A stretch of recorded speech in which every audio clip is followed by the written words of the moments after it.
moving forward. Now we're going to go forward in a slightly different way, a musical way, a Tallulah way. And anyone with such a wonderful name, you would expect to provide wonderful things and do wonderful things for people. Indeed she does. Here she is, our own Tallulah. Oh, what an amazing introduction. Thank you. Well, you're welcome. Now, you do lots of interesting things with sound, don't you? I do indeed. Tell us a little bit about that. So I've spent the last 20 years as a songwriter, creating albums and releasing them as books and working with different multimedia artists, so painters and dancers and animators and sculptors, and each one's released as a book, like this. And there's how many of those do you have? So there's 3 of these, 3 books, and each one has a CD and then the lyrics and a piece of artwork to coincide with each song.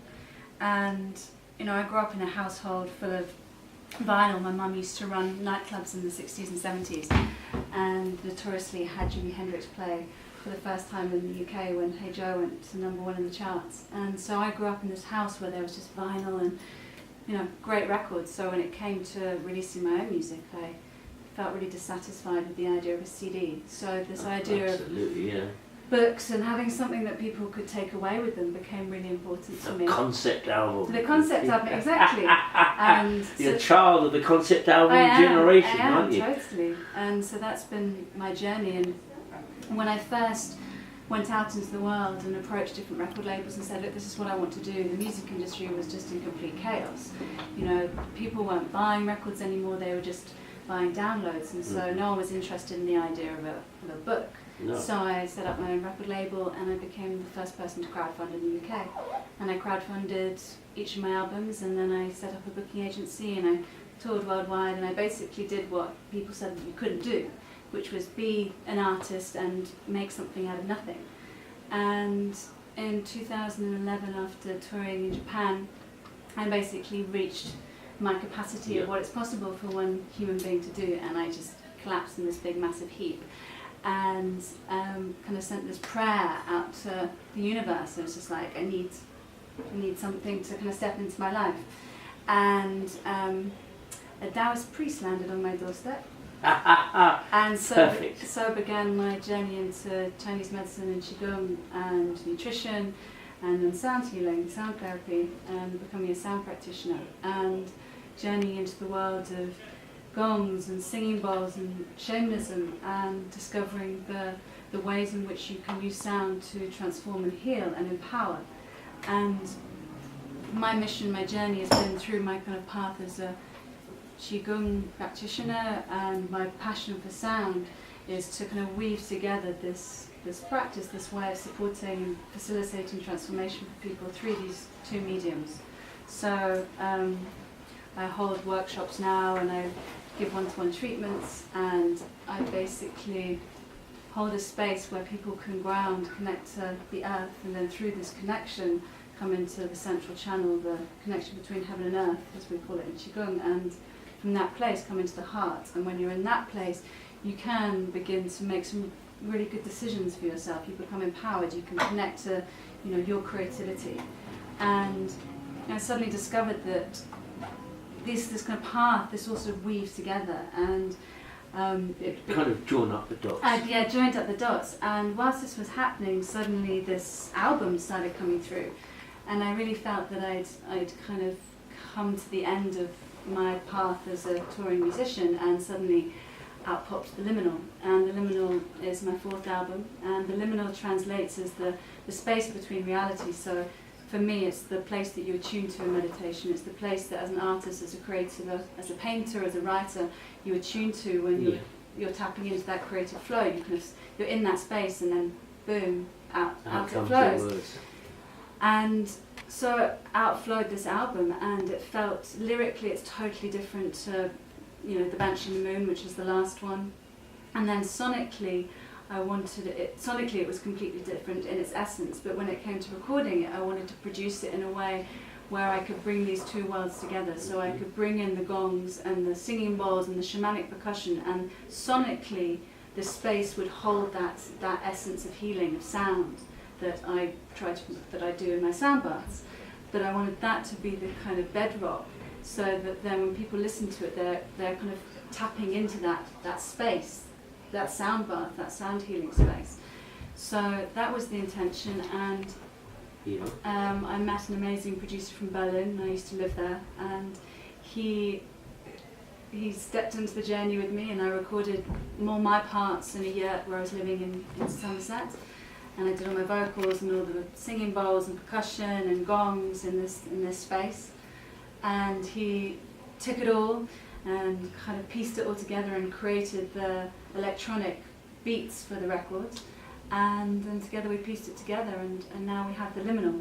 And so you're sort of weaving all the things weaved together. these completely together, and like the Banshee and the Moon and the Bellis and the Live, which are the other 3 albums, will be released as a book. And I've worked with an incredible photographer called Akio Fukushima, who I collaborated with this on. And this is these are actually a series of images from Dartmoor, and this is one of Akio's.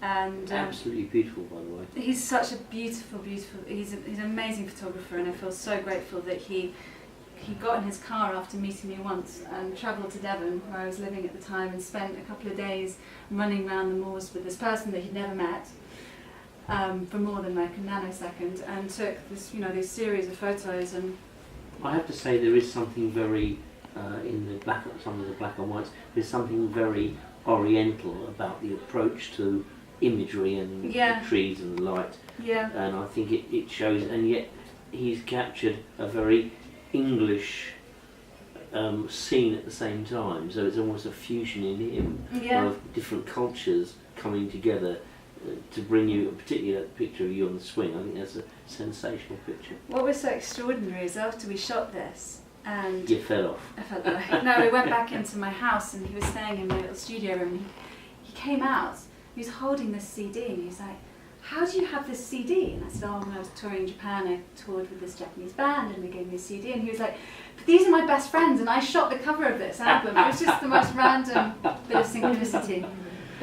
But when the universe wants you to come together, exactly. It finds all sorts of ways of introducing you to go, guess what? I know them, and so do you. Totally. And you think, really? So it felt really right that he would be the artist that I worked with in the next project. But the difference between that one and this one visually is that because of this idea of the liminal space, and because of the texture and the colour of the gongs and the singing bowls, and I'm so intrigued by somatics. So I don't know if you've explored somatics. It's the kind of visual representation of sound. Yes, I'm aware. I haven't studied it deeply, but I'm aware that it does happen. It's so My cool. studio producer is really into this. Yeah, it's. I mean, I've only just kind of touched the surface of it, but it's so fascinating. Anyway, I was totally intrigued by what patterns would be made in the singing bowls when I played them or I sang to them, and that kind of evolved into this artwork project where we decided to shoot a whole series of images with a South African photographer who did the singing bowls and capturing their vibrational patterning. And then when I kind of fed that idea to Akio, he ran with that, and we did a shoot where I was basically completely gold, and was moving to the music, and he was shooting it. It's like a slow shutter speed for photographs. You take a picture, and then he holds it. It's slow, and I'm keeping on moving. So you get this kind of like the trail of sound, this trail of movement. It's really, really cool. So it's been an amazing project, and it'll come out next April, and the vision for actually touring it feels really exciting because, again, bringing the two worlds together, it's going to be an immersive immersion into sound, and it'll be toured as that experience. So people will come in, and the first part will be a sound bath, so taking people into that liminal place, that deep, deep relaxation, and then from that space, bringing the music in, beginning the songs, and slowly weaving it in so the energy builds and builds and builds until we get to the kind of climax of the record, and then move into the remixes, which is like full dance. So we get everyone really moving in ecstatic movements. So it's going from that complete sublime stillness all the way to wild ecstatic release. So I'm really super obsessed about that.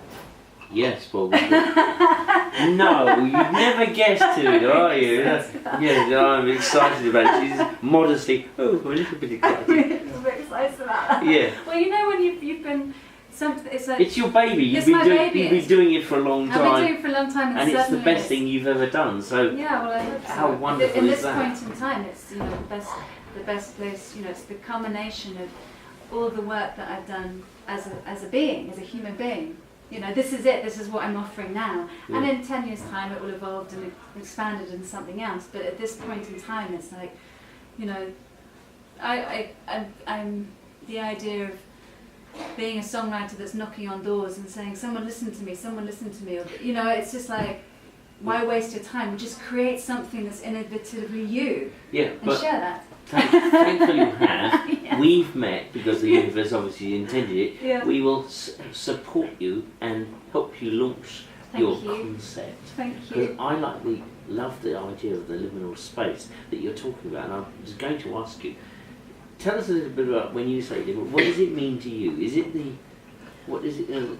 Everyone has their own sort of, it's a feeling that you get, and you get to a point where you enjoy it and you relax and things happen, and everybody says, well, it can be a very simple thing or it can be quite a complicated thing, but what follows is a burst of creativity that wasn't there before, isn't there after, but at that moment in time, or those moments in time, you feel like the blocks are off. Yeah, completely. There's a great, I've become really obsessed by Winnie the Pooh. Winnie the Pooh quotes. Fabulous book. Something always comes from nothing. From nothing comes the greatest something, the very greatest something. Yes. And I love that. I feel like Winnie the Pooh, the Daoist Bear. It's just so this thing that from the space something can come, And when we go into stillness, when like the shaman was saying, when you connect to the land, when you connect to nature, when you connect to spirit, you're connecting to this spaciousness and this possibility of, more. I don't know.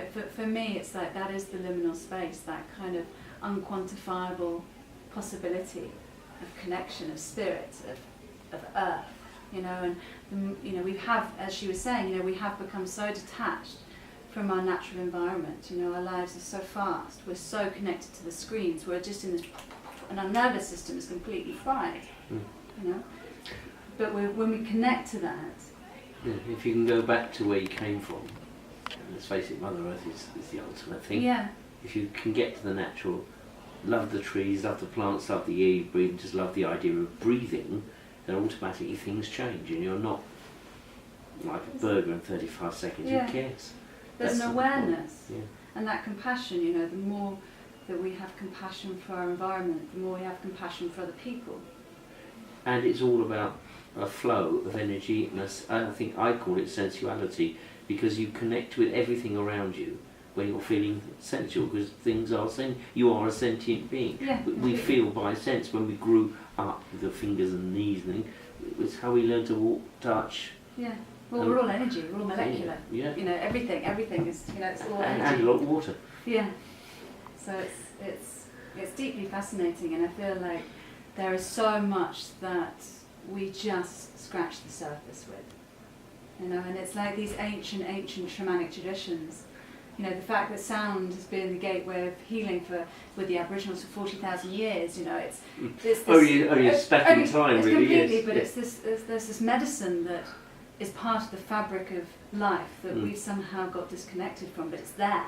Yes. It's completely there, and the more people that share it, wherever they are on that journey, of sharing. You know, we've all, you know, some will experience something from me that they may not experience from the lady we just spoke to, and vice versa, because we all connect with things in a different way. Yes, but it's indeed. so important that we're all doing this work, It is.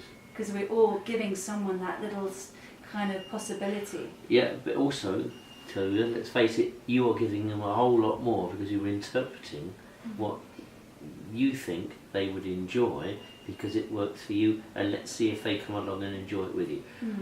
Thank you so You're much very for welcome. sharing. You're very I want welcome. to say this to you. I want to help you launch your project, and we'll give you a liminal space on TV and radio every month till you're launched. Thank you, love.